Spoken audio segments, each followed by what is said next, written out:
So you want to use ray tracing in Unity. This video will show you how. So if you've already have a project that you just want to set up to use ray tracing, you'd continue on with the next step. But for now, we're going to start with a new project. So if you don't have any project, this is how you set that up. So we just go to new, we click high definition RP, we set a name for it, and then click create.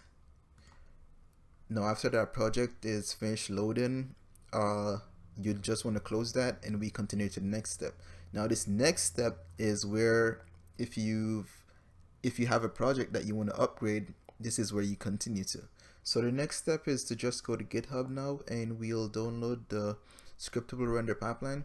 I'll provide a link in the description for this, so we just go here and click clone or download. So you can clone this if you want, but we're just gonna download it, so we just click download and let that download.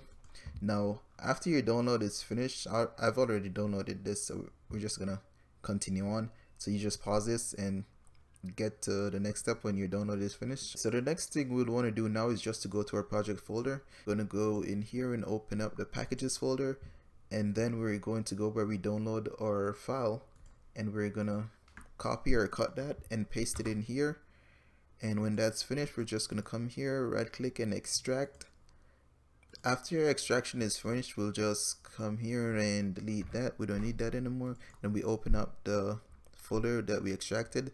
Now we're going to need the pipeline's core, high definition, the high definition config, and the shader graph, and also the visual effect graph. So we take all 5 of these and we cut and we go back and paste them here. Now after that's done, we can just delete this because we don't need that anymore, and we let that delete. Okay, so after that's done, we go inside the config and we're going to open that, and we go inside runtime and we open the shader config.cs. So we're just going to open that up. It's going to open up in code, and you want to change ray tracing shader options underscore ray tracing from 0 to 1. And after that's done, you just save and exit. So now you want to open up your project again. This is going to take some time because it's going to re-import HDRP files. So we just sit back and let that do its thing. Now that your project is open, it should look something like this. Now, if you created your project from scratch, it wouldn't look exactly like this. I did some modifications to this just to show the ray tracing effects better, but yours will look more like that without this back wall and a directional light. So don't worry about that. This is just so I can show the ray tracing effects a little bit better. So the next thing you'd want to do in your setup is to go to Window, Render Pipeline, and HD Render Pipeline Wizard. Now I'm on a 10 series card, so it's not an RTX card, but it will display the ray tracing effects. But this is just fair warning that things will get a little bit choppy, so the frame rate will go down when I enable some of these effects. But yeah, so you want to come here and go to HDRP plus DXR. It will be on here by default. Just go over here and click fix all and let it go through all of these. And next you just want to click, first let's do these because these won't do a huge load, and after that let's just select fix all, and that's going to go in and switch the API from DX12 to from DX11 to DX12, and then set up the other things that you need to continue on to use ray tracing. Now after you reach a certain point, it's going to ask to restart editor. Just click restart and let it restart, and this should load pretty fast. So now that the project's open, we want to check and see if all the ray tracing settings are enabled. So we go to edit, project settings, and quality, and click on HDRP. Then you click HDRP asset.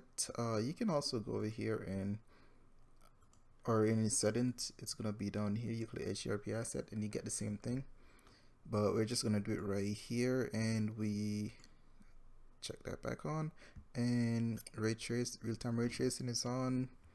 We have screen space ambient occlusion, that's on. Screen space reflection, turn that on. Let's see what else. And screen space shadows, turn that on. This is for the directional light that casts screen space shadows, so it's gonna cast 2 of them maximum. And we go to HDRP default settings, and we go to rendering, and we search ray tracing, that's on. And if it's not on, just turn it on. And then we go to lighting, and okay, so we have screen space shadows, you want to check that on as well, and screen space reflection if that's not on, and screen space ambient occlusion if that's not on. So those are all on, so we should be good. Now to check if these effects are working, we can go right here, right click, rendering, ray tracing environment. You can also go to game object, rendering, ray tracing environment. So that's just gonna add this script right here, and it controls all the ray tracing stuff. So the next thing we want to do is, let's select the sky and fog volume, and you can do this to any volume, you don't have to try and find the same one as I did. So we just go in here, lighting, ambient occlusion. So the way ray tracing works in Unity is the lights, they cast the ray trace shadows, so you enable that on the lights. But for the other effects, some of those basically they just override regular effects, and some of them you just add directly as a ray tracing effect. So ambient occlusion is just an override, so we can come in here and let's use a regular one first. So let's turn that on and turn it up so you can see the effect for when we change it, and I can turn up direct strength. So, okay, cool. So now you can really see that going. So this is just a regular HDRP GTAO, and if we turn on ray tracing, now we're getting ray traced AO. So we can come back in and turn the intensity down a bit, and let's turn on the denoise to denoise that. So now we have ray traced AO. Actually, let's turn that back up so we can still see it. This is just a demonstration after all, and so you can see ray tracing is working. Alright, so the next thing we'll do is we'll show how to get transparent or translucent materials like glass to work. So we'll just apply material to that, and on that material, select that again to get material. We can change this to transparent, and that's just using regular reflections or the regular refraction for HDRP.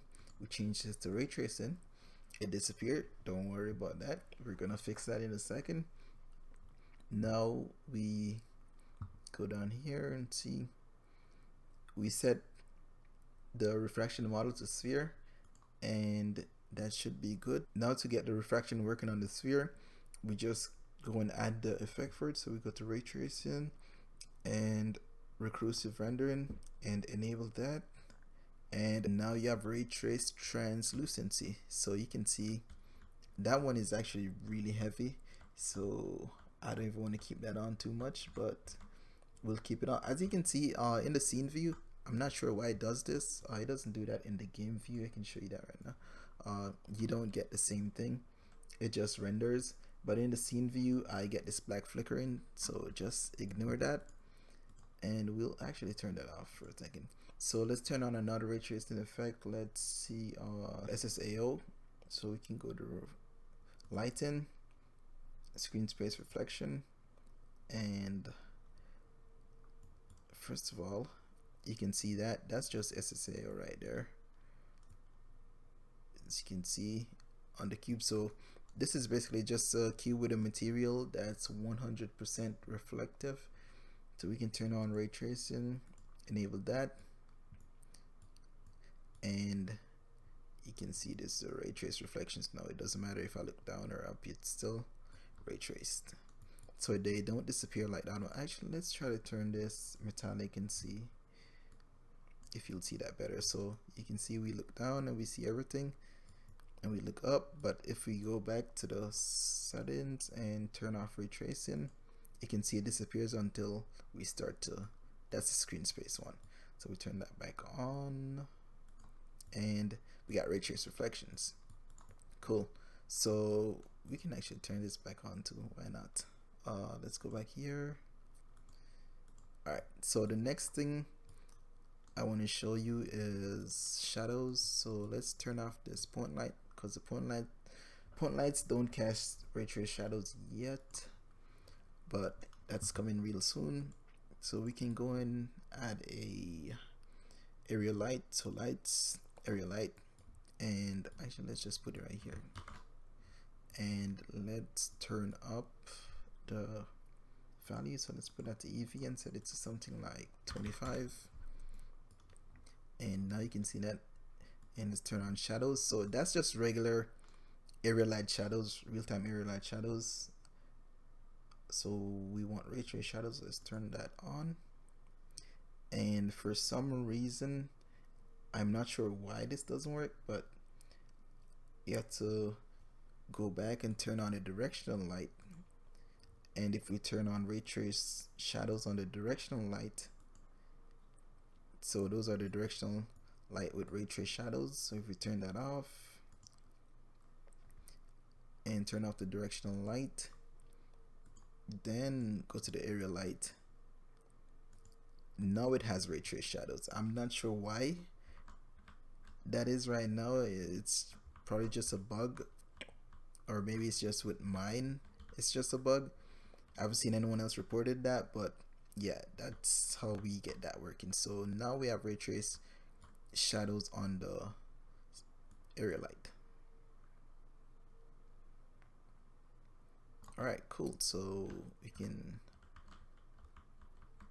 I think, actually no, there's one more thing. There's the GI left. Ooh, so you can see what's going really slow right there. That's because I went too close to the translucent sphere right there. That takes a lot to render. Okay, so let's turn on the GI. That's the last thing I want to turn on. I don't know if you can hear my computer screaming at me right now, but it is. It's because I'm on a 1080 running ray tracing effects, not even an RTX card, so it's just working like crazy right now. But it works to show you guys all these effects. So let's go back to this and let's add the GI ray tracing and GI. Ooh, I hope it doesn't crash. Okay, so let's add that. Come on, GI ray trace, and okay, so the GI is working, no crash. So we want to denoise that. So we turn on denoise, and it's still noisy, so we turn on the second pass, and now it's good. So you can't really see the effects. So let's turn on the directional light and turn off the area light. Ooh, okay, so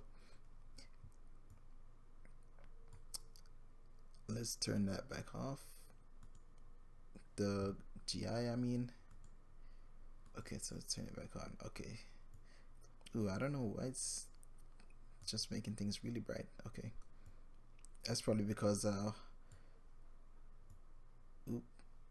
Actually, let's switch this to the game view so you guys can see it better without the black. Switch it on. Okay, so now you can see all these effects enabled. Right now it's really bright because the GI is just bouncing the sunlight, so everything got a little bit brighter. But if we add some stuff with more color, you'd see a little bit more colored bounce. But yeah, that's pretty much how you enable ray tracing and all the ray tracing effects available in Unity right now.